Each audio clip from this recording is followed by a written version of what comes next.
بسم الله الرحمن الرحيم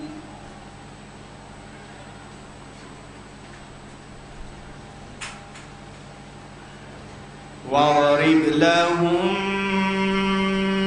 مثلا أصحاب القرية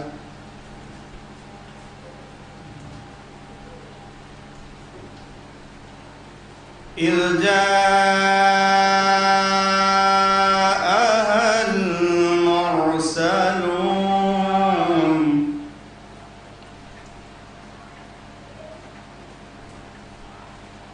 إذ أرسلنا إليهم اثنين فكذبوهما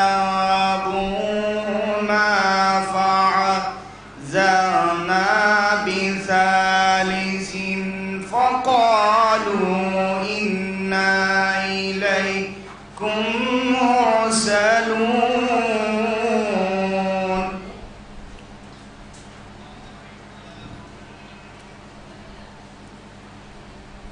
قالوا ما أنتم إلا بشر مثلنا وما أنزل الرحمن من شيء إن أنتم إلا تكذبون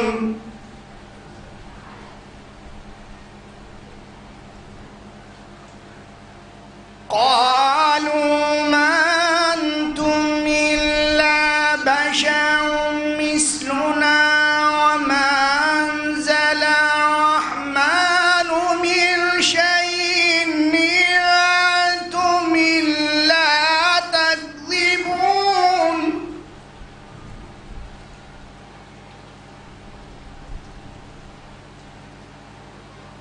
واضرب لهم مثلا أصحاب القرية إذ جاءها المرسلون إذ أرسلنا إليهم اثنين فكذبوهما فعزرنا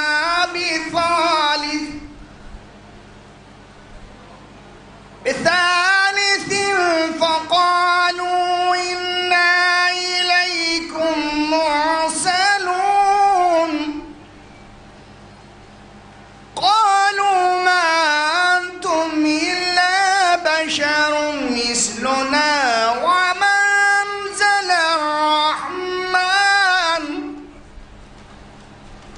وما أنزل الرحمن من شيء إن أنتم إلا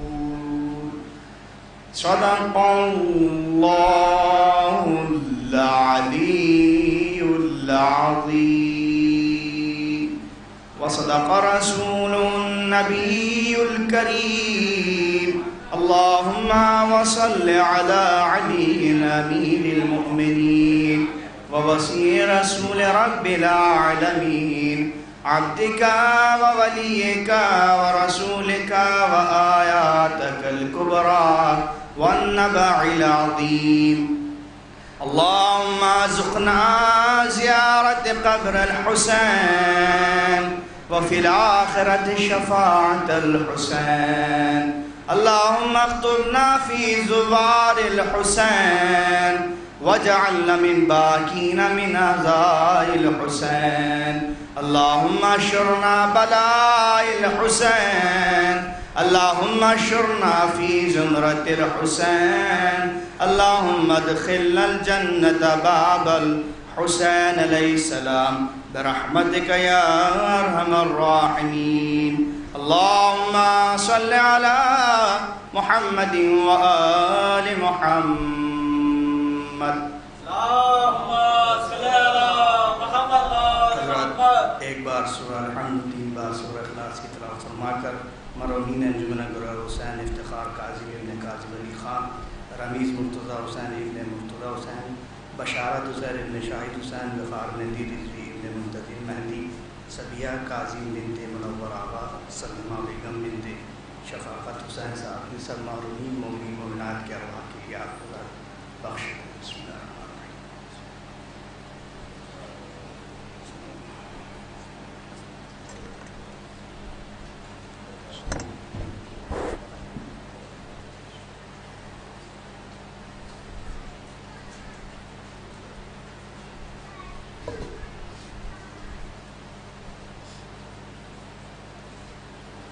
قاری قرآن جناب ندیم نجفی صاحب کی تلاوت کلام پاک سے آج کی اس 5ویں اور آخری مجلس کا آغاز ہو چکا ہے. آج کی مجلس کو مولانا میزم ریری صاحب قبلہ خطاب فرمانے والے ہیں جو تشریف لا چکے ہیں. میں بہت ہی ادب سے گزارش کر رہا ہوں دبئی سے آئے ہوئے اپنے مہمان مداح روایت جناب علی صاحب کی خدمت میں تشریف لائیں اور اپنے کلام سے نوازیں. جناب علی صاحب.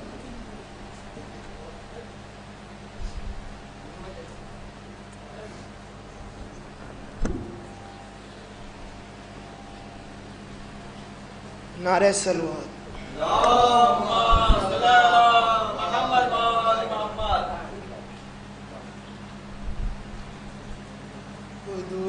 قدوس جذبے کی دم ہے تیرا، بقا کو تیری فنا نہیں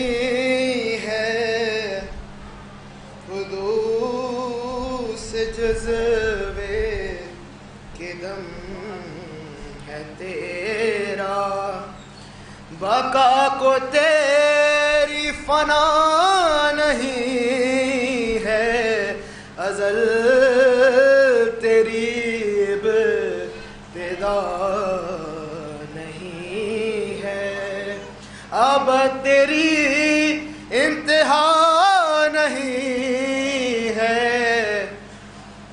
تو ہی ہے سیف و قلم کا مالک، جو تو ہے وہ دوسرا نہیں ہے. تو ہی ہے سیف و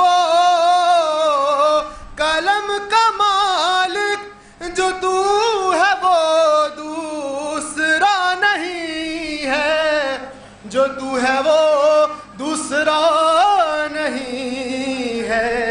تیرا تقابل کروں میں کیسے، کوئی تیری گرد پا نہیں ہے. تیرا تقابل کروں میں کیسے، ان سے اتنا نہ کر تجاوز، تیرا عقیدہ بجا نہیں ہے. ان سے اتنا نہ کر تجاوز، تیرا عقیدہ بجا نہیں ہے. تیرا عقیدہ بجا نہیں ہے. علی کے بندے ہیں ہم بھی، لیکن علی ہمارا خدا نہیں ہے. علی کے بندے ہیں ہم بھی، لیکن ایک آنے والے کو راہ دے کر یہ کہہ رہی ہے جدار کعبہ. ایک آنے والے کو راہ دے کر یہ کہہ رہی ہے جدار کعبہ، یہ کہہ رہی ہے جدار کعبہ. یہ گھر کے لوگوں کے واسطے ہے، عوام کا راستہ نہیں ہے. یہ گھر کے لوگوں کے واسطے ہے، عوام کا راستہ نہیں ہے. نعرہ سلوات. اللهم صل على محمد وآل محمد. علی کا دربار ہے وہ جسے ہے بار ور حاجتوں کی دنیا. علی کا دربار ہے وہ جسے ہے بار ور حاجتوں کی دنیا. ہے بار ور حاجتوں کی دنیا. دعائیں پوری نہ ہو تو سمجھو رسالی کا التجا نہیں ہے. دعائیں پوری نہ ہو تو سمجھو سلی کا التجا نہیں ہے. نجف سے کوسو ہو دور شاید مگر یہ دوری بھی کیا ہے دوری. نجف سے کوسو ہو دور شاید مگر یہ دوری بھی کیا ہے دوری. مگر یہ دوری بھی کیا ہے دوری. اگر وہ مجھ کو بلانا چاہے تو فاصلہ نہیں ہے. اگر وہ مجھ کو بلانا چاہے تو فاصلہ نہیں ہے. نعرہ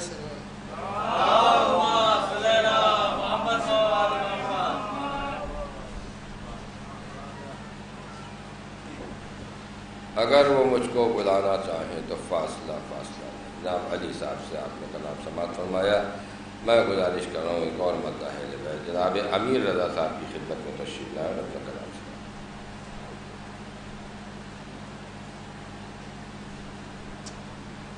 صلوات پڑھو بر محمد. ایک اور صلوات پڑھو.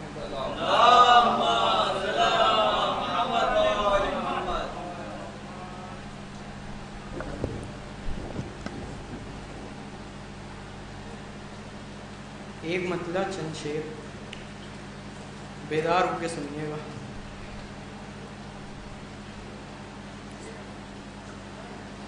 علم سے جلتے ہیں فرش عزا سے جلتے ہیں. علم سے جلتے ہیں فرش عزا سے جلتے ہیں. جو بے وفا ہیں وہ ذکر وفا سے جلتے ہیں. جو بے وفا ہیں وہ ذکر وفا سے جلتے ہیں. شعر دیکھیے گا کہ ہے جن کے خون میں بغض علی خدا کی قسم. ہے جن کے خون میں بغض علی خدا کی قسم. وہ لوگ آج بھی بزم ولا سے جلتے ہیں. وہ لوگ آج بھی بزم ولا سے جلتے ہیں. شعر بطور خاص کہ عجیب لوگ ہیں دیکھو یہ عقل کے اندھے. عجیب لوگ ہیں دیکھو یہ عقل کے اندھے. مدینے جاتے ہیں اور کربلا سے جلتے ہیں،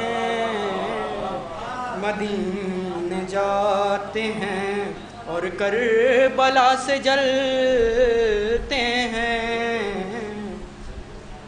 اور جو لوگ پیتے نہیں ہیں سبیل کا پانی،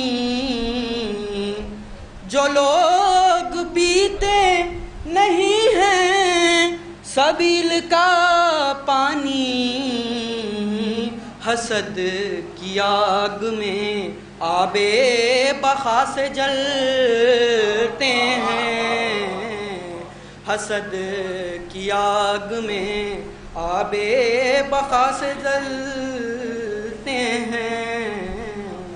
اور کفن کا ذکر ہی کیا ان کا من بھی ہے میلا، کفن کا ذکر ہی کیا ان کا من بھی ہے میلا، جو کربلا تیری خاک شفا سے جلتے ہیں، جو کربلا تیری خاک شفا سے جلتے ہیں۔ آخری شعر کہ دعائیں مانگتے پھرتے ہیں در بدر، لیکن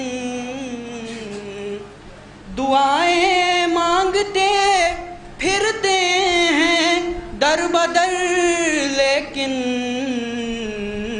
علم کے سائے میں رب کی عطا سے جلتے ہیں، علم کے سائے میں رب کی عطا سے جلتے ہیں۔ مختار دیکھیے گا کہ ایک نتیجہ نکل کے آ رہا ہے کہ فدق نے کر دیا یہ راز ناصری کامل، فدق نے کر دیا یہ راز ناصری کامل، وہ کون لوگ ہیں جو صحیح ادا سے جلتے ہیں، وہ کون لوگ ہیں جو صحیح ادا سے جلتے ہیں۔ بلند ترین سب بات پڑھے بر محمد و آل محمد۔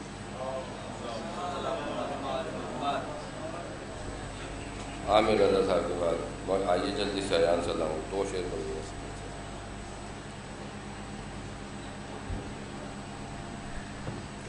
بآواز بلند نعرے صلوات۔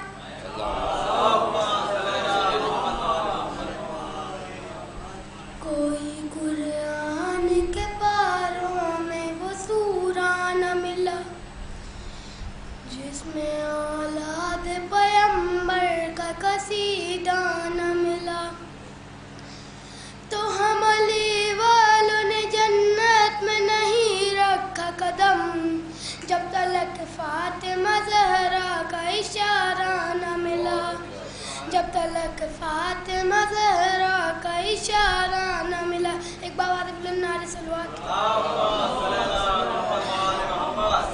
زہرا اگر آپ کا پیارا نہیں ہوتا، مسجد میں اذانوں کا یہ نعرہ نہیں ہوتا، اچھا ہوا سورج کو دعا دے گئی زینب، ورنہ کبھی دنیا میں اجالا نہیں ہوتا۔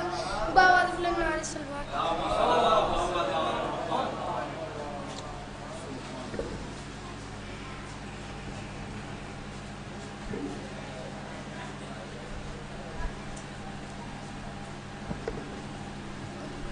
جو حضرات باہر ہیں اس کو گزارش کے اندر تشریف لے آئے، خطیب مجلس تشریف فرمائے، بہت اختصار کے ساتھ کہ جنت و کوثر پڑھیں گے اس کے استقبال کو، جنت و کوثر پڑھیں گے اس کے استقبال کو، مہربان جس پر شہ کرب و بلا ہو جائے گا، جنت و کوثر پڑھیں گے اس کے استقبال کو، مہربان جس پر شہ کرب و بلا ہو جائے گا، یوں سنوارے ہیں شہ والا نے گیسوئے نجات، ہر سے الجھے گا کوئی تو ہرملا ہو جائے گا، یوں سنوارے ہیں شہ والا نے کے صوبے، آئیے پڑھ لو ادھر، یوں سنوارے ہیں شہ والا نے کے صوبے نجات، ہر سے الجھے گا کوئی تو ہرملا ہو جائے گا، یوں سنوارے ہیں شہ والا نے کے صوبے نجات، ہر سے الجھے گا کوئی تو ہرملا ہو جائے گا، اور دشمن حیدر کو تم مجھ سے خفا ہونے تو دو، دشمن حیدر کو تم مجھ سے خفا ہونے تو دو، مجھ سے راضی خود بخود میرا خدا ہو جائے گا، دشمن حیدر کو تم مجھ سے خفا ہونے تو دو، مجھ سے راضی خود بخود میرا خدا ہو جائے گا، اور دشمن حیدر پر لعنت آؤ سب مل کر کریں، کم سے کم ایک امر واجب تو ادا ہو جائے گا، دشمن حیدر پر لعنت آؤ سب مل کر کریں، کم سے کم ایک امر واجب تو ادا ہو جائے گا، اور یہ بھی مطالعہ کا تھا کہ جب کسی نے چھیڑ دی ہجرت کی شب پر گفتگو، اس کے استقبال کو بڑھ کر سویرا آ گیا، جب کسی نے چھیڑ دی ہجرت کی شب پر گفتگو، اس کے استقبال کو بڑھ کر سویرا آ گیا، اور ہم نے تو روشن کیا ہے ذکر حیدر کا چراغ، آپ کی آنکھوں کے نیچے کیوں اندھیرا آ گیا، ہم نے تو روشن کیا ہے ذکر حیدر کا چراغ، ہم نے تو روشن کیا ہے ذکر حیدر کا چراغ، آپ کی آنکھوں کے نیچے کیوں اندھیرا آ گیا۔ بس یہ آخری خطا کہ اس کی بلندیوں کا کوئی ذکر کیا کرے، قرآن خود زبان سے جس کی ثنا کرے، اس کی بلندیوں کا کوئی ذکر کیا کرے، قرآن خود زبان سے جس کی ثنا کرے، آواز دے رہی ہے عزاداری حسین، وہ شمع کیا بجھے جسے روشن خدا کرے، آواز دے رہی ہے عزاداری حسین، وہ شمع کیا بجھے جسے روشن خدا کرے۔ میں بہت ہی ادب و احترام کے ساتھ درخواست کر رہا ہوں آج کی اس مجلس کے خطیب مشہور و معروف ذاکر اہل بیت عالی جناب مولانا سید میثم جہی صاحب قبلہ کی خدمت میں تشریف لائیں اور اس خمسہ مجالس کی آخری مجلس کو خطاب فرمائیں۔ بآواز بلند نعرہ صلوات۔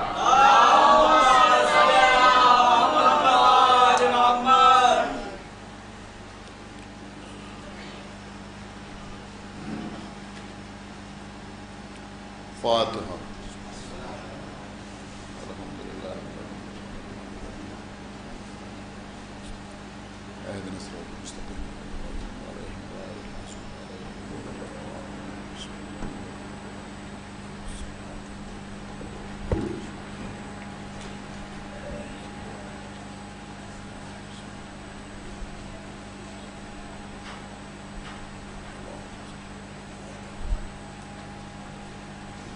بیٹا تم ادھر بیٹھ۔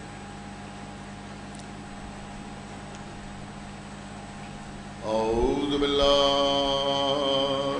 السمیع العلی العظیم من الشیطان اللعین الرجیم، بسم اللہ الرحمن الرحیم، الحمد للہ الذی هدانا لهذا وما كنا لنهتدي لولا أن هدانا الله لقد جاءت رسل ربنا بالحق الصلاة والسلام على صاحب الدين والإسلام والحل والحرام والركن والمقام والصلاة والصيام والسجود والقيام والشريعة والأحكام والحجة والبرهان والمحبة والعرفان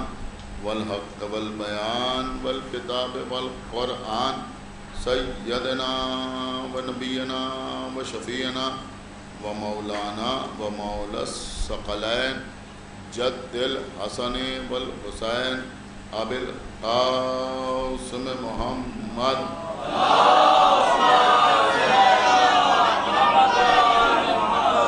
وعلى أهل بيته الطيبين الطاهرين المعصومين المظلومين المنتخبين المنتجبين الذين أذهب الله عنهم الرجس وطهرهم تطهيرا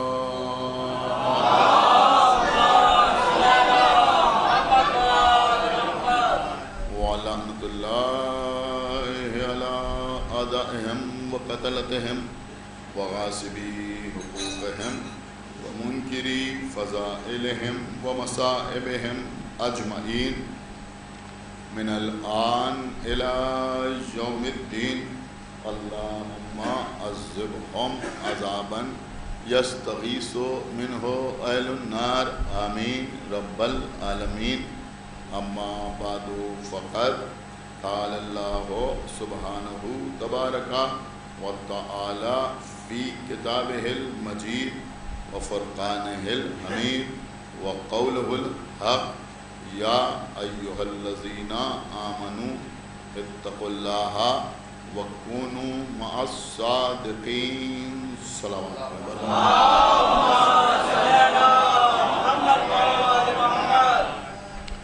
حضرات اب مسلسل ان مجالس میں اسی آیہ مبارکہ کے ذیل میں فضائل و مصائب اہل بیت سماعت فرماتے رہے.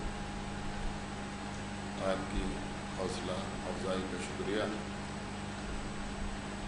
سورہ توبہ یعنی سورہ برات کی مشہور اور معروف آیت ہے. خالق کائنات ایمان لانے والوں کو یا یوں کہا جائے کہ کلمہ پڑھنے والوں کو اشہد ان لا الہ الا اللہ کہہ کر اللہ کی وحدانیت اور اشہد ان محمد رسول اللہ کہہ کر محمد کی رسالت کی گواہی دینے والوں کو مخاطب کرتے ہوئے پہلا حکم تو یہ دے رہا ہے کہ اتقوا اللہ یعنی تقوی اختیار کرو. جیسا کہ آپ نے سنا کہ ہمارے لیے تقوی کا کم سے کم معیار یہ ہے کہ ہم واجبات کو ادا کریں اور محرمات سے پرہیز کریں. یعنی جن چیزوں کو اللہ نے واجب قرار دیا ان کی ادائیگی میں کوئی کوتاہی نہ کرے اور جن چیزوں کو اللہ نے حرام قرار دیا ان پر عمل نہ کریں, ان سے پرہیز کریں, ان سے دور رہیں, ان سے اجتناب کریں. تقوی کا حکم دینے کے بعد ارشاد الہی ہو رہا ہے وَكُونُوا مَعَ الصَّادِقِينَ اور تم صادقین کے ساتھ ہو جاؤ. میں سمجھتا ہوں کہ اس وقت جو حضرات میرے سامنے بیٹھے ہوئے مجلس سن رہے ہیں یا پھر وہ افراد کے جو آن لائن مجلس سماعت فرما رہے ہیں, ان میں شاید ہی کوئی شخص ایسا ہو کہ جو یہ نہ جانتا ہو کہ صادقین سے مراد وہ کون افراد ہیں جن کے ساتھ ہو جانے کا حکم دیا جا رہا ہے. لیکن میں صرف ایک جملے میں تعارف کرا دوں کہ اگر کوئی جاننا چاہتا ہے اور پہچاننا چاہتا ہے کہ صادقین کون ہیں تو پھر اس کے لیے بہت آسان ہے اس انداز سے سمجھنا کہ صادقین وہ ہستیاں ہیں کہ جو مباہلے کے میدان میں کاذبین پر لعنت کرنے کے لیے وہ کون ہیں کہ وہ مولا علی ہیں, بی بی زہرا ہیں, امام حسن ہیں اور امام حسین علیہ السلام. تو عزیزوں اللہ ہمیں حکم دے رہا ہے کہ تم ان کے ساتھ ہو جاؤ. بہت توجہ کے ساتھ آپ سماعت فرمائیں. اب عزیزوں اہل بیت کے معصومین کے صادقین کے ساتھ ہونے کا مطلب کیا ہے؟ مطلب یہ ہے کہ اگر ہم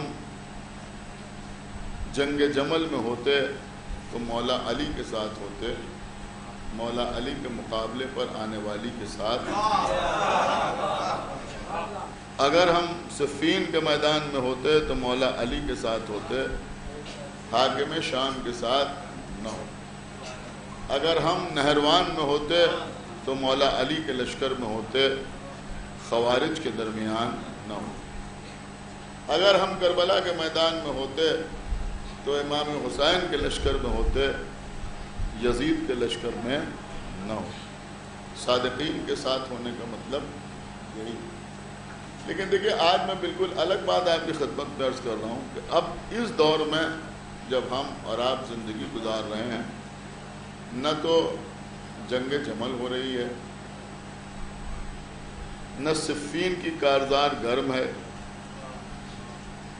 نہ جنگ نہروان سامنے ہے، نہ کربلا کا واقعہ پیش آ رہا ہے، تو اب اس وقت صادقین کے ساتھ ہونے کا مطلب کیا ہے؟ اس بات پر غور کرنے کی ضرورت ہے، اس لیے کہ جب ہم اس دور میں ہیں جو دور غیبت کبریٰ ہے، ہمارے دور کا امام ہی ہمارے سامنے نہیں ہے، تو جب وہ تشریف لائیں گے تو انشاءاللہ ہم ان کے ساتھ ہوں گے، لیکن اس زمانے میں ہم صادقین کے ساتھ رہیں، اس کا طریقہ کیا ہے؟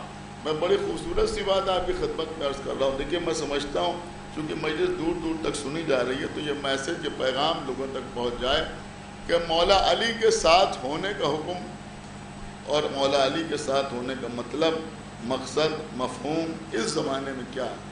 بی بی زہرا کے ساتھ ہونے کا مطلب کیا ہے؟ امام حسن کے ساتھ ہونے کا مطلب کیا ہے؟ امام حسین کے ساتھ ہونے کا مطلب اس زمانے میں کیا ہے؟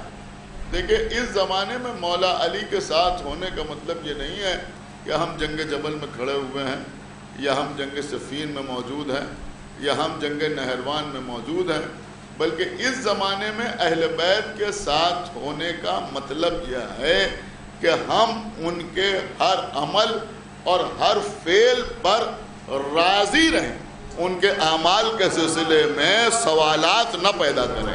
ایک صلوات پڑھنا محمد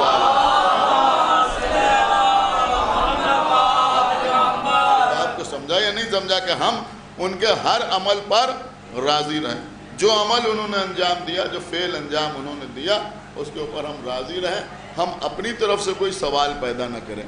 یہ میں آپ کی خدمت میں اس لیے عرض کر رہا ہوں کہ جب دوسرے سوال کرتے ہیں تو ان کے تو جوابات ہمارے پاس موجود رہتے ہیں۔ مثلا انہوں نے سوال کیا کہ یہ مولا علی نے اپنے دور خلافت میں فدق واپس کیوں نہیں لیا؟ جب فدق بی بی فاطمہ زہرا کا حق تھا تو پھر مولا علی نے اپنے دور خلافت میں فدق واپس کیوں نہیں لیا؟ دیکھیے اب جو پڑھے لکھے حضرات ہیں وہ انشاءاللہ خاموش نہ رہیں گے۔ ارے بھیا تم ہم سے کس بنیاد پر پوچھ رہے ہو کہ مولا علی نے فدق واپس کیوں نہیں لیا؟ تم یہی تو کہنا چاہتے ہو نا کہ اگر بی بی زہرا کا حق تھا تو مولا علی نے فدق واپس کیوں نہیں لیا؟ ہم تم سے پوچھنا چاہتے ہیں کہ اگر خلیفہ اول کے ذریعے دیا گیا فیصلہ حق تھا تو پھر عمر ابن عبدالعزیز نے امام محمد باقر کو فدق واپس کیوں کیا؟ ایک صلوات پڑھا پر محمد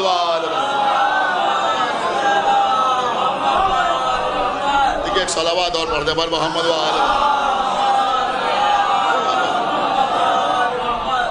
میری بات آپ سمجھے؟ اور واپس بھی ایسے ہی نہیں کیا بلکہ عمر ابن عبدالعزیز مدینے آیا، اور جب مدینے آیا تو مدینے میں آ کے اعلان کیا کہ اگر کسی کا کوئی حق حکومت پہ ہو تو وہ اپنا حق طلب کرنے کے لیے آ جائے۔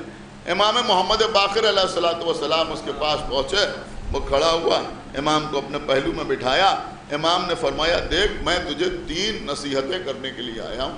کہا کیا 3 نصیحتیں؟ کہ پہلی نصیحت تو یہ ہے کہ اگر کسی شخص پر بہت زیادہ تو غضبناک ہو جائے، تجھے غصہ آ جائے تو عدل کا دامن ہاتھ سے نہ چھوڑنا۔ بہت توجہ آپ حضرات کی، میں سمجھتا ہوں یہ آپ سب کے لیے ہے۔ فرمایا دوسری نصیحت یہ ہے کہ اگر کسی سے بہت زیادہ خوش ہو جانا، کسی سے بہت زیادہ خوش ہو جانا تو اس کو عطا کرتے وقت دوسروں کے حقوق کا خیال بھی رکھنا۔ آپ میری بات سمجھے؟ یعنی ایک صلوات پڑھے پر محمد دوسروں کا خیال بھی رکھنا۔ پھر فرمایا کہ تیسری بات یہ ہے کہ اگر کسی کا کوئی حق تمہارے ذمے ہو اور تمہیں اختیار ہو کہ اسے دے دو تو تم اس کو ادا کرنے میں تاخیر نہ کرنا۔ کیا سنا آپ نے؟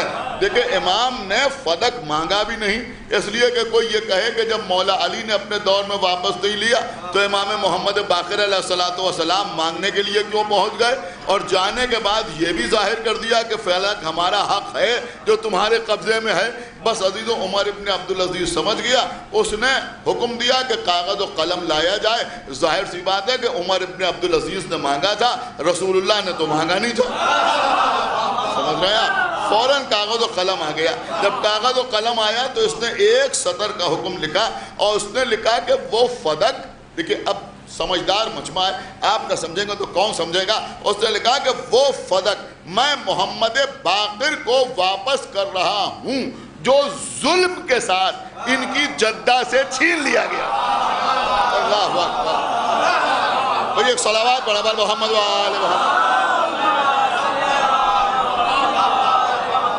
دیکھیں قبلہ، بہت توجہ آپ حضرات کی چاہتا ہوں، عمر ابن عبدالعزیز کوئی بھی ہو لیکن بہرحال ہے تو ثقیفہ ہی کے سلسلے سے نا، کیا سمجھیں، ہے تو اسی سلسلے سے، غدیر کے سلسلے سے تو خلیفہ بنا نہیں ہے، ثقیفہ کے سلسلے سے خلیفہ بنا ہے، نام بھی اس کا عمر ابن عبدالعزیز ہے۔ سمجھدار مجمع میرے سامنے بیٹھا ہوا ہے اور یہ کیا کہہ رہا ہے؟ یہ لکھ رہا ہے کہ وہ فدق میں امام محمد باقر کو واپس کر رہا ہوں جو ان کی جدہ سے ظلم کے ساتھ چھین لیا گیا تھا۔ وہاں جب خلیفہ اول نے فیصلہ کیا تو دوسرے خلیفہ نے کہا کہ یہ عین مطابق عدل ہے۔ آپ نے کچھ غور بھی کیا یا نہیں غور کیا کہ سلسلہ ایک ہی ہے، لیکن ایک عمر کہہ رہا ہے یہ عدالت ہے، دوسرا کہہ رہا ہے ظلم ہے۔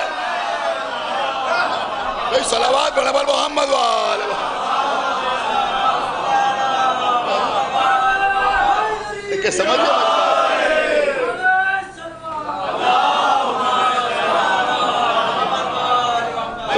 بہت دیر آپ کو زحمت نہیں دینا ہے، 12 سال مجالس ہو گئی، خداوند عالم آپ کو سلامت رکھے۔ تو میں عرض یہ کر رہا تھا عزیزوں کہ سمجھنے کی بات یہ ہے کہ اہل بیت اطہار کے اعمال کے اوپر، ان کے افعال کے اوپر ہماری طرف سے کوئی اعتراض نہیں ہونا چاہیے۔ جو لوگ آگے ہم سے کہتے ہیں صاحب مولا علی نے اپنے حق کے سلسلے میں تلوار کیوں نہیں اٹھائی؟ ارے یہ کون سی بات ہوئی؟ تم کون ہو پوچھنے والے کہ علی نے اپنے حق کے سلسلے میں تلوار کیوں نہیں اٹھائی؟ آپ کی کیا حیثیت ہے کہ آپ پوچھیں کہ مولا علی نے اپنے حق کے سلسلے میں تلوار کیوں نہیں اٹھائی؟ اس لیے کہ اللہ کہہ رہا وَكُونُوا مَعَ الصَّادِقِينَ، اور تم صادقین کے ساتھ ہو جاؤ۔ سمجھ رہے ہیں آپ؟ یہ نہیں کہا جا رہا ہے کہ تم قدم قدم پہ سوال پیدا کرو کہ آپ نے یہ کیوں نہیں کیا اور آپ نے وہ کیوں نہیں کیا۔ ارے بھیا جب ہم انہیں امام مانتے ہیں تو ہمیں ان کی اطاعت کرنا ہے، ان سے سوال نہیں کرنا ہے۔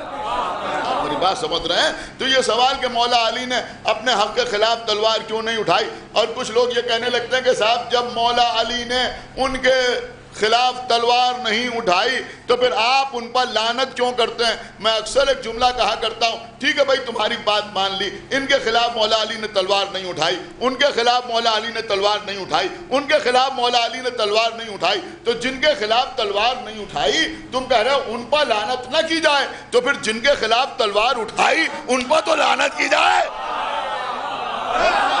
ایک صلوات پڑھیں بر محمد وآل محمد۔ ایک صلوات اور پڑھے بر محمد وآل محمد۔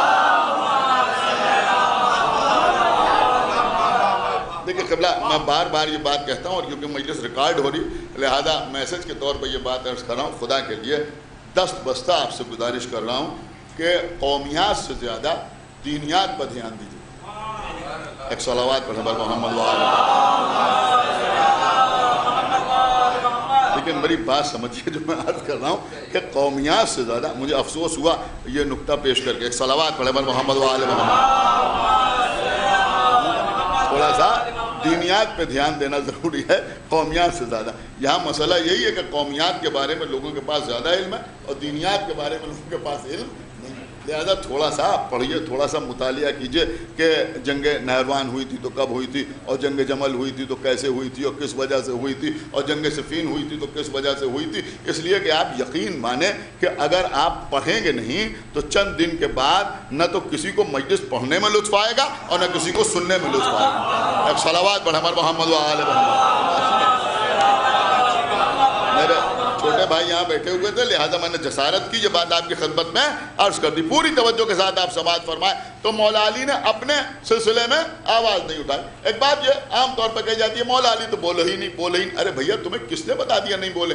اگر کوئی عام آدمی کہے کہ علی نہیں بولے تو سمجھ میں آتا ہے کہ بیچارے نے پڑھا نہیں، اسٹڈی نہیں کی، اس لیے کہہ رہا ہے کہ مولا علی اپنے حق میں نہیں بولے۔ لیکن جب پڑھے لکھے لوگ یہ بات کرتے ہیں تو افسوس ہوتا ہے، سمجھ رہے ہیں؟ جب پڑھے لکھے لوگ یہ کہتے ہیں کہ مولا علی نہیں بولے تو ہماری سمجھ میں آتا ہے کہ یہ مکار ہیں، بھولے نہیں۔ ایک صلوات پڑھا بر محمد وآل محمد۔ اس لیے کہ بہت توجہ آپ حضرات کی چاہتا ہوں. مولا علی نہیں بولے ارے بھیا آپ کے گھر میں کچھ ہو یا نہ ہو لیکن وظائف الابرار رکھی ہے یا نہیں رکھی ہے؟ کہاں وظائف الابرار رکھی ہے. پڑھیے دعائے صنمی قریش, پڑھیے دعائے صنمی قریش. یہ مولا علی اپنے حق میں بولے یا نہیں بولے؟ کہا بولے. بہت توجہ, مولا علی بولے. اب لوگوں نے اس کا جواز تلاش کر لیا کہ بھائی دعا تو مصلی پر بیٹھ کے پڑھی جاتی ہے, چپ کے پڑھی جاتی ہے. سنیے نہج البلاغہ مولا علی کے کلام کا مجموعہ, سید رضی نے مولا علی کا کلام جمع کیا نہج البلاغہ میں. نہج البلاغہ کو سید رضی نے 3 حصوں میں تقسیم کیا. یہ نہج البلاغہ جو ہے یہ مولا علی کے ہاتھ کی لکھی ہوئی کوئی کتاب نہیں, یعنی مولا علی نے خود یہ کتاب تحریر نہیں فرمائی ہے, اس کے آتھر نہیں ہے مولا علی, بلکہ امیر المومنین کا جو کلام ہے اس کو سید رضی نے جمع کیا ہے. اور یہ کلیات کی حیثیت بھی نہیں رکھتا ہے. کلیات کا مطلب میں بچوں کو بتا دوں, کلیات کا مطلب یہ ہے کہ جیسے مثلا کتاب چھپی ہے کلیات اقبال, یا مثلا کلیات میر, سمجھ رہے ہیں, یا مثلا دیوان غالب, تو یہ جو کلیات کے عنوان سے کتابیں چھپتی ہیں اس کا مطلب یہ ہوتا ہے کہ میر تقی میر نے اپنی زندگی میں جتنے شعر کہے, جتنی غزلیں کہیں, جتنی مثنویاں کہیں, جتنی نظمیں کہیں, جو کچھ کہا وہ سب اس پہ جمع ہے, تو اسے کہا جاتا ہے کلیات. سمجھ رہے ہیں, اسے کہتے ہیں کلیات. اور ہم جیسے لوگ اگر اپنا مجموعہ چھپائیں تو اس کی حیثیت ہوتی ہے انتخاب جیسی, مطلب ہم نے چاہا کہ یہ کلام اس میں رہے, یہ کلام نہ رہے, تو جو منتخب کلام تھا وہ چھپ گیا, ایک چھوٹی سی کتاب آپ کے سامنے آ گئی, اس کو کہتے ہیں انتخاب. تو یہ سید رضی نے جو مولا علی کا کلام جمع کیا ہے یہ کلیات کی حیثیت نہیں رکھتا, سمجھ رہے ہیں آپ, بلکہ یہ انتخاب کی حیثیت رکھتا ہے. یعنی سید رضی نے منتخب کیا ہے, کچھ خطبات کو منتخب کیا ہے, کچھ مکتوبات کو منتخب کیا ہے. مکتوبات یعنی لیٹرز, جو مولا علی نے خطوط لکھے ہیں, جو مولا علی نے لیٹرز لکھے ہیں, ان کو منتخب کیا ہے. کچھ مولا کائنات کے ارشادات کو منتخب کیا ہے, اور ان ساری چیزوں کو جمع کیا ہے, تو اس سے نہج البلاغہ نام کی کتاب ہمارے سامنے آئی. اب آپ یہ سمجھیے کہ ارشادات میں اور خطبات میں فرق کیا ہے. دیکھیں مکتوبات تو آپ سمجھ گئے, مکتوبات الگ ہیں اور خطبات الگ ہیں. مکتوبات کا مطلب کیا ہوا, لیٹرز, خطوط, پتر. اب اس سے زیادہ میں وضاحت نہیں کر سکتا. تو مولا علی نے جو خطوط لکھے ہیں لوگوں کو, یعنی اپنوں کو بھی لکھے ہیں, دوسروں کو بھی لکھے ہیں, ان میں کے کچھ خطوط کو سید رضی نے نہج البلاغہ میں جگہ دی ہے اور ان کو جمع کیا ہے. یہ کیا ہے کہ مکتوبات ہیں. آخر میں مولا علی کے تقریباً 450 کے آس پاس ارشادات ہیں, کلمات ہیں, یعنی مولا علی کے ارشادات. لیکن اول یعنی سب سے پہلا حصہ جو نہج البلاغہ کا ہے, بھئی اس کو بند کر لو, ایک صلوات پڑھیں محمد وآل محمد. پہلا حصہ جو ہے, دیکھیں میری طرف متوجہ رہیں, پہلا حصہ جو نہج البلاغہ کا ہے اس میں خطبات, یہ مولا علی کے خطبات. اب عام طور پہ کسی سے پوچھے کہ خطبات میں اور کلمات میں فرق کیا ہے, تو وہ آپ کو جواب یہ دے گا کہ خطبات جو ہیں وہ طویل ہیں اور کلمات جو ہیں وہ مختصر ہیں. لیکن بعض کلمات بھی بہت زیادہ مختصر نہیں ہیں, یعنی جو لوگ پڑھ چکے ہیں وہ میری بات کی گواہی دیں گے. دیکھیں خطبات میں اور کلمات میں فرق یہ ہے کہ کلمات میں مولا علی کا وہ کلام ہے کہ مثلا مولا علی نے سلمان سے کہا, میری بات سمجھیے جو میں عرض کر رہا ہوں, مولا علی نے کوئی بات ابو ذر سے کہی, دیکھیں اس طرح بھی مجلس سنا کیجئے, مولا علی نے کوئی بات عمار سے کہی, مولا علی نے کوئی بات اپنے کسی دشمن سے کہی. ان چیزوں کو جو جمع کیا گیا وہ ہیں کلمات. یعنی کلمات کے سلسلے میں ضروری نہیں ہے کہ کوئی مجمع ہو سننے والا. سن رہے ہیں آپ یا نہیں سن رہے ہیں؟ کوئی ضروری نہیں ہے کہ کوئی مجمع سننے والا ہو. کسی ایک آدمی سے کہہ دیا, 2 آدمیوں سے کہہ دیا, یعنی اگر مجمع ہو تب بھی ان کو کلمات کہا جا سکتا ہے, مختصر جملہ ہو. لیکن 1 سے کہہ دیں, 2 سے کہہ دیں, 3 سے کہہ دیں, تب بھی انہیں کلمات کہا جائے گا. لیکن خطبات کیا ہے کہ خطبے کے لیے سامعین کا ہونا ضروری ہے. آپ غور نہیں کر رہے, خطبہ جو ہے وہ بدبدایا نہیں جاتا. میں کچھ عرض کر رہا ہوں, خطبہ جو ہے وہ سامعین کے سامنے دیا جاتا ہے. جیسے مثلا اس وقت میں تقریر کر رہا ہوں, اس کو آپ تقریر بھی کہہ سکتے ہیں, خطبہ بھی کہہ سکتے ہیں. بھائی جو لوگ جمعے کی نماز پڑھتے ہیں ان کو تو احساس ہوگا نا کہ خطبہ دیا جاتا ہے تو 2-1 لوگوں میں خطبہ نہیں دیا جاتا. بہرحال کچھ لوگ ہوتے ہیں تبھی تو خطبہ دیا جاتا ہے. تو جہاں پر مولا علی کے خطبات ہیں وہاں پر مولا علی کا تیسرا خطبہ نہج البلاغہ میں کیا ہے کہ اسے کہتے ہیں خطبہ شخشقیہ. یہ خطبہ شخشقیہ کیا ہے کہ خطبہ شخشقیہ میں میرے مولا نے حالات بیان کیے ہیں کہ پہلا خلیفہ جو تھا اس کے دور میں کیا ہوا, دوسرے کے دور میں کیا ہوا, تیسرے کے دور میں کیا ہوا. اور میرے مولا نے ایسی مثالیں دی ہیں. سب سے پہلے تو شروعات ہی یہیں سے ہوتی ہے کہ پسر ابی قحافہ نے خلافت کی قمیض کو کھینچ تان کے پہن لیا. ایک صلوات پڑھیں محمد وآلہ.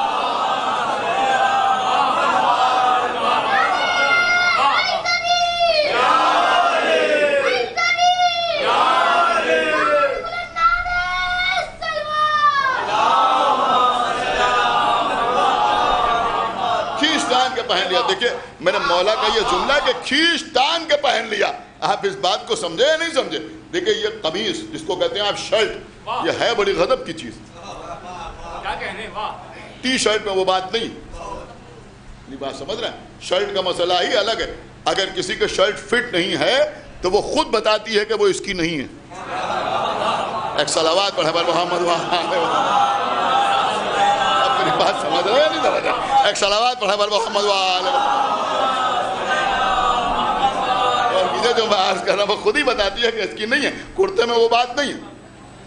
تھوڑا بہت ڈھیلا ہو یا کزا ہو تو کرتا تو چل جائے گا, لیکن اگر کوئی شرٹ پہنے ہوئے ہے اور اس کے فٹ نہیں ہے تو اس کے بٹن جب بند ہوں گے تو پتہ چل جائے گا کہ صاحب یہ شرٹ جو ہے یہ انفٹ ہے اس کے لیے. میرے مولا نے اسی کی مثال دی کہ اس نے خلافت کی قمیص کو کھینچ تان کے پہن لیا. ایک صلوات پڑھے بر محمد.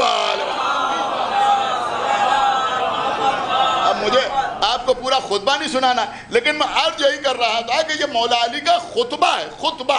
تو اب ظاہر سی بات ہے کہ خطبہ مصلی پر بیٹھ کے نہیں دیا جاتا, خطبہ گھر کی چار دیواری کے اندر نہیں دیا جاتا, خطبہ ایک دو لوگوں کے سامنے نہیں دیا جاتا, خطبہ کسی کے کان میں نہیں دیا جاتا, بلکہ خطبہ مجمع میں دیا جاتا ہے, مجمع میں.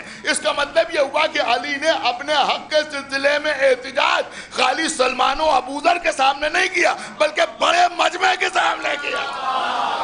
ایک صلوات پڑھے بر محمد.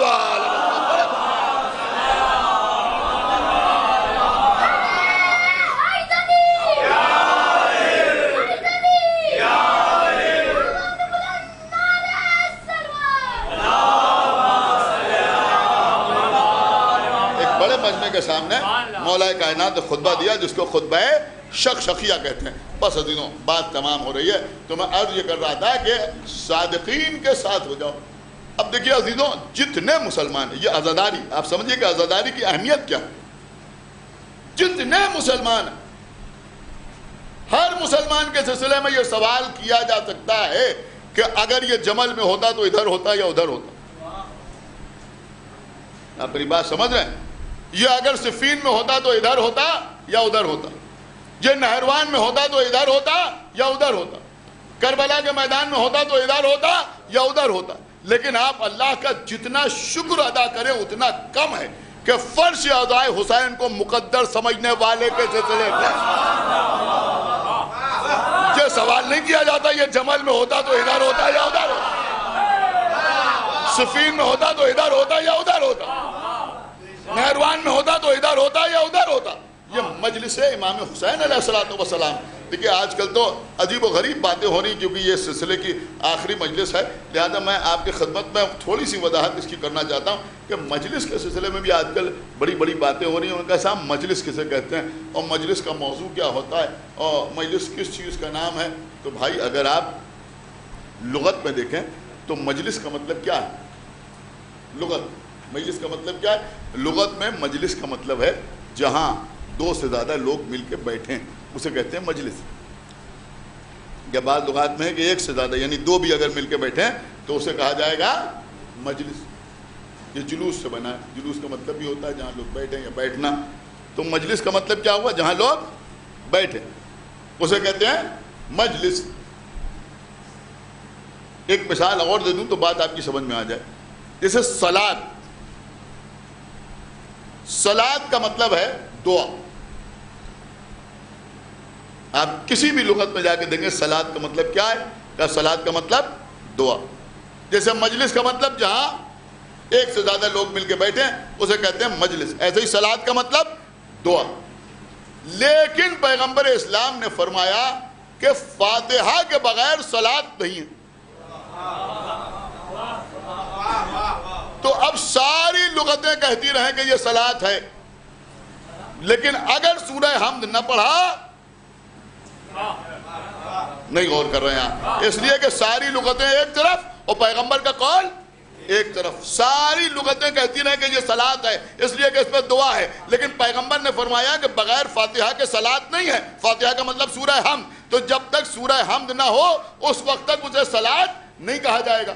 ایسے ہی پیغمبر نے فرمایا کہ زینو مجالسکم بذکر علی ابن ابی طالب، زینت دو اپنی مجلسوں کو ذکر علی سے، زینت دو اپنی مجلسوں کو ذکر علی سے. تو جیسے اگر فاتحہ نہ ہو تو صلاۃ نہیں ہے، ایسے ہی اگر ذکر علی نہ ہو تو مجلس نہیں ہے. ایک صلوات پڑھے بر محمد وآل محمد، مجلس نہیں. اب اس میں کچھ بھی پڑھا جاتا رہے، تبلیغ کی جائے،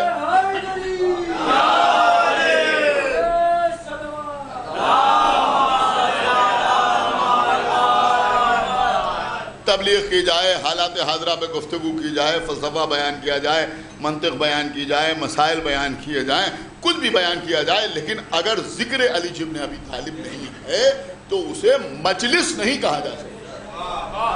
اس لیے کہ نبی نے فرمایا ہے کہ زینو، ہم نے نہیں کہا ہے، کسی عالم نے نہیں کہا ہے، کسی عالم نے نہیں کہا ہے، کسی مرجع تقلید نے نہیں کہا ہے، کسی مفتی کا فتویٰ نہیں ہے، بلکہ پیغمبر نے فرمایا ہے کہ زینو مجالسکم بذکر علی ابن ابی طالب، زینت دو اپنی مجلسوں کو ذکر علی ابن ابی طالب سے. اور کیوں فرمایا؟ کہ اس لیے فرمایا کہ مولا علی کا وہ ذکر ہے کہ جس میں سارا کا سارا اسلام سمٹا ہوا ہے.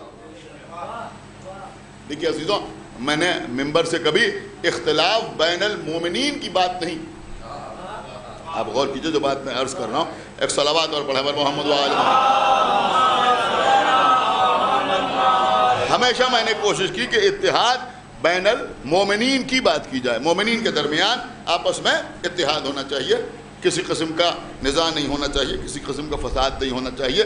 اگر کچھ مسائل ہوں تو ان کو آپس میں بیٹھ کے گھر میں سلجھا لینا چاہیے اور اس کو سر عام نہیں لانا چاہیے. نہ سوشل میڈیا ہو یا الیکٹرانک میڈیا ہو یا پرنٹ میڈیا ہو، کہیں بھی ان چیزوں کو آشکار نہیں کرنا چاہیے. سارے مسائل گھر کے اندر سلجھانا چاہیے. بہت توجہ آپ حضرات کی چاہتا ہوں، اور یہی شرافت کا تقاضا ہے، یہی شرافت کا تقاضا ہے. تو مومنین کے درمیان اختلاف بالکل نہیں ہونا چاہیے. جہاں تک اختلاف رائے کا سوال ہے، نظریے کا اختلاف کا سوال ہے، تو بھیا نظریاتی اختلاف وہیں ہوتا ہے جہاں کوئی نظریہ ہوتا ہے. جہاں کوئی نظریہ ہی نہ ہو، بھیڑیا دفان ہو، وہاں کیا اختلاف ہوگا؟ جہاں کوئی رائے ہوتی ہے، کوئی ویو ہوتا ہے، وہیں تو اختلاف ہوتا ہے. اور جہاں کوئی نظریہ ہی نہ ہو، وہاں اختلاف کیا ہوگا؟ لیکن یہ اختلاف جو ہے اس کو فساد کی شکل یقیناً نہیں اختیار کرنا چاہیے. لہذا میں یہ بھی آپ کی خدمت میں عرض کروں کہ وہ بحثیں کہ جن کا ہم سے آپ سے کوئی تعلق نہیں ہے، میں سمجھتا ہوں کہ ان میں زیادہ پڑھنے کی ضرورت بھی نہیں. بہت توجہ آپ حضرات کی، ان میں زیادہ پڑھنے کی ضرورت بھی نہیں کہ آپ اس بحث کو الجھیں اور اس کے بعد ان سے پوچھیں اور ان سے پوچھیں اور یہ بحث کریں اور وہ بحث کریں. بڑی قیمتی بات میں آپ کی خدمت میں عرض کر رہا ہوں. آپ نہ سمجھیں گے تو کون سمجھے گا؟ ارے بھیا آج کل لوگ اس بات پہ بحث کرتے ہیں کہ مولا علی کا ذکر اذان میں ہے یا نہیں ہے. دیکھیے غور کیجئے گا جو میں عرض کر رہا ہوں. میں کہا مولا علی کا تذکرہ اقامت میں ہے یا نہیں ہے؟ مولا علی کا ذکر نماز میں ہونا چاہیے یا نہیں ہونا چاہیے؟ اس پر بحث ہو رہی. ارے بھیا یہ بحث ہی بیکار کر رہے. میں عجیب بات آپ کی خدمت میں عرض کر رہا ہوں، یہ بحث ہی بیکار کر رہے ہو کہ مولا علی کا ذکر اذان میں ہونا چاہیے یا نہیں ہونا چاہیے، مولا علی کا ذکر اقامت میں ہے یا نہیں ہے، مولا علی کا ذکر نماز میں ہے یا نہیں ہے. ارے بھیا یہ نہ دیکھو کہ علی کا ذکر اس میں ہے یا نہیں ہے، بلکہ یہ دیکھو کہ ذکر علی میں نماز ہے یا نہیں ہے. ایک صلوات پڑھے بر محمد وآل محمد. غلط بات تو نہیں کہ ایک صلوات پڑھے بر محمد وآل محمد. ذکر علی ایک صلوات اور پڑھ دے بر محمد وآل محمد. یہ دیکھو کہ مولا علی کے ذکر میں اذان ہے یا نہیں ہے، مولا علی کے ذکر میں اقامت ہے یا نہیں ہے، مولا علی کے ذکر میں سجدہ ہے یا نہیں ہے. بھئی اسی لیے تو نبی نے فرمایا کہ زینو مجالسکم بذکر علی ابن ابی طالب. اس لیے کہ اگر نبی کہتے کہ مجلسوں کو نماز کے ذکر سے زینت دو تو نماز کا ذکر ہوتا، روزہ چھوٹ جاتا. روزے کا حکم دیتے تو روزے کا ذکر ہوتا، حج چھوٹ جاتا. حج کا حکم دیتے تو حج کا ذکر ہوتا، زکوٰۃ کا ذکر چھوٹ جاتا. لہذا فرمایا کہ ایسا ذکر کرو جس میں سارا اسلام سمٹ کے آ جائے. ایک صلوات پڑھیں بر محمد وآل محمد. تو عزیزوں بہرحال یہی فرش ادا امام حسین علیہ السلام. اور عزیزوں لوگ صرف بہکاتے ہیں، گمراہ کرتے ہیں. میں بالکل وضاحت کے ساتھ آپ کی خدمت میں عرض کر رہا ہوں، اور اگر کسی کا اس کے خلاف کوئی تجربہ ہو تو وہ آ کے مجھے بتائے۔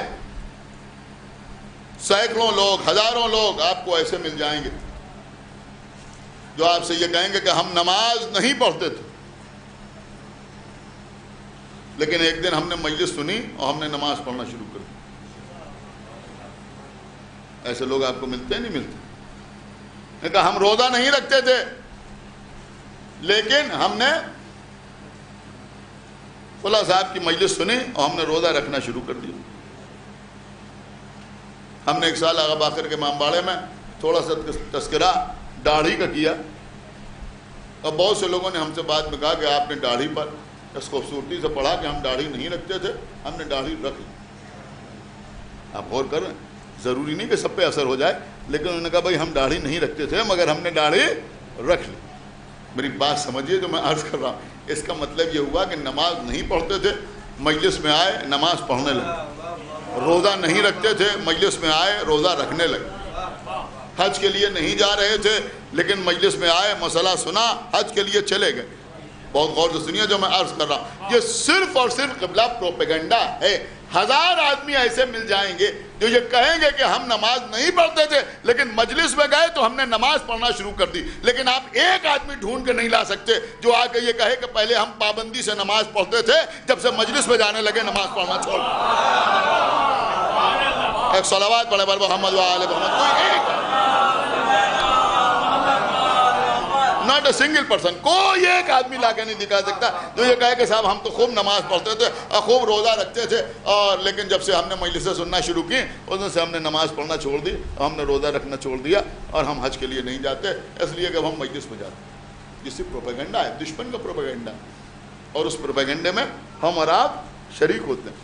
میں نے گزشتہ سال ایک جملہ کہا تھا کہ 1400 سال ہو گئے، اس پر جی چاہ رہا ہے کہ آپ کی خدمت تو پھر دہرا دوں، اس لیے کہ ایسی باتیں لوگوں کو یاد دلانا ضروری ہوتا ہے۔ 1400 سال سے لوگ کہتے چلے آ رہے ہیں کہ بھئی شیعہ نماز نہیں پڑھتے، شیعہ نماز نہیں پڑھتے، شیعہ نماز نہیں پڑھتے، شیعہ نماز نہیں پڑھتے۔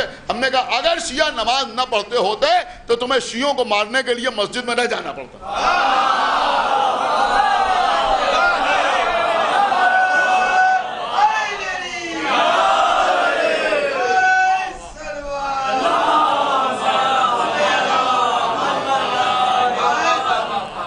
بس قبلہ مجلس تمام ہو گئی تو میں عرض یہ کر رہا تھا کہ یہ حقیقت میں سفینہ نجات، سفینہ نجات، اور سفینے کی اہمیت کیا ہوتی ہے یہ آپ اچھی طرح جانتے ہیں۔ جناب نوح سفینہ لے کے آگے بڑھے، جو سفینے میں آ گیا اسے نجات ملی۔ عزیزوں، کوئی یہ نہ سوچے کہ کسی کی وجہ سے عزاداری امام حسین علیہ السلام باقی ہے، یہ بات آپ سمجھ لیجیے۔ یہاں غرور اور تکبر اور گھمنڈ اس کی کوئی جگہ نہیں۔ ہم عزاداری کرتے ہیں، ہم سمجھتے ہیں ہمارا شہر عزا ہے، مرکز عزا ہے، ہم سے زیادہ عزا کون کرے گا؟ لیکن ذرا 2 قدم شہر سے باہر نکال کے دیکھیے، ملک سے باہر نکلیے، سرچ کیجئے گوگل کے اوپر، یہ عزاداری ہے، اس کی کوئی حد نہیں، اس کی کوئی انتہا نہیں۔ باہر نکل کے دیکھیے تو آپ کو ایسا ہوگا کہ لگے گا کہ جیسے ہم بہت پیچھے ہیں، لوگ بہت آگے ہیں عزاداری کے معاملے میں۔ اور آگے بڑھیے تو لوگ اور آگے ملیں گے عزا امام حسین علیہ السلام کے سلسلے میں۔ عزیزوں، یہ عزاداری راجاؤں اور مہاراجاؤں کی وجہ سے قائم نہیں، زمینداروں کی وجہ سے اس کا وجود قائم نہیں۔ ریاستیں ختم ہو گئیں، زمینداریاں ختم ہو گئیں، سلطنتیں تمام ہو گئیں، لیکن عزا میں مسلسل عروج ہے، عزا میں مسلسل اضافہ ہے۔ جہاں ایک مجلس ہوتی تھی وہاں خمسہ ہو رہا ہے، جہاں خمسہ ہوتا تھا وہاں عشرہ ہو رہا ہے، جہاں ایک جلوس نکلتا تھا وہاں 10 جلوس نکل رہے ہیں، جہاں محلے میں ایک شب داری ہوتی تھی آج 10 شب داریاں ہو رہی ہیں۔ اس لیے کہ یہ ہمارا کام نہیں ہے، یہ اللہ کا وعدہ ہے۔ بس عزیزوں، کوشش تو یہ ہو کہ ہماری پہچان اس ادا کی وجہ سے برقرار ہے۔ ہر سال عزیزوں اس سلسلہ مجالس میں یہ مصائب پڑھتا تھا، جی چاہتا ہے کہ آپ کی خدمت میں پھر عرض کر دوں کہ یہ مجلسیں کس طرح قائم ہوں۔ کہا جب لٹا ہوا قافلہ واپس مدینے آیا تو لوگ امام زین العابدین علیہ الصلوۃ والسلام کے پاس آتے تھے اور آ کر ان سے کہتے تھے کہ قبلہ ہمیں کربلا کے واقعات سنائیں۔ ہمارے چوتھے امام لوگوں کو کربلا کے مصائب سناتے تھے، لوگ سن سن کر روتے تھے، گریا کرتے تھے، آنسو بہاتے تھے۔ پھر دھیرے دھیرے جو شعراء آ کے بیٹھتے تھے انہوں نے کربلا کے واقعات کو نظم کرنا شروع کیا۔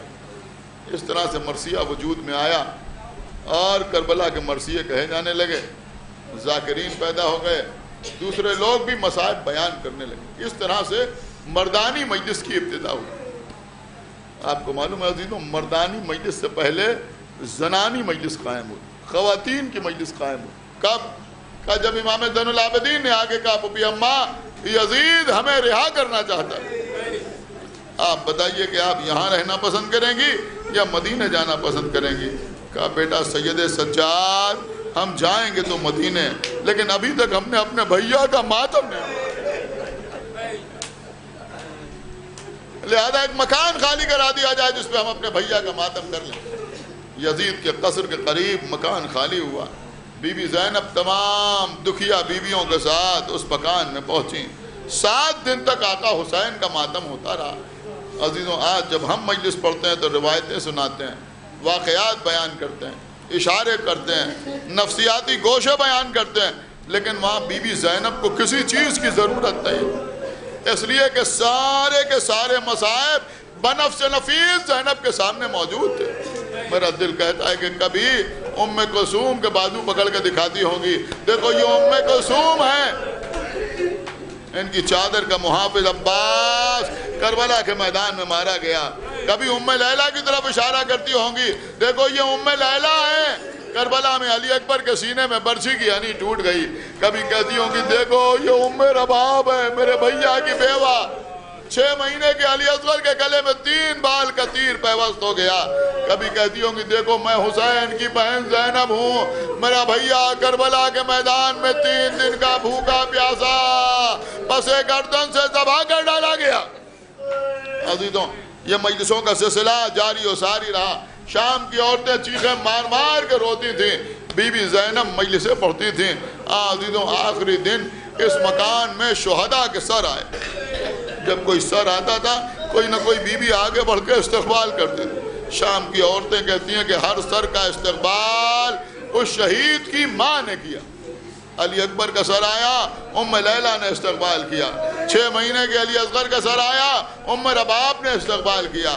قاسم کا سر آیا، ام فروہ نے استقبال کیا۔ لیکن 2 سر ایسے آئے جن کی مائیں استقبال کے لیے آگے۔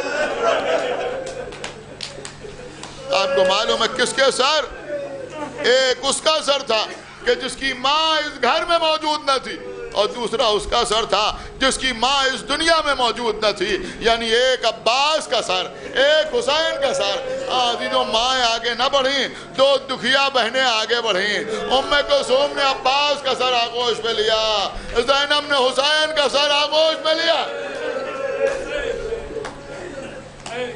تو عزیزوں یہ خواتین کی مجلس قائم ہوئی۔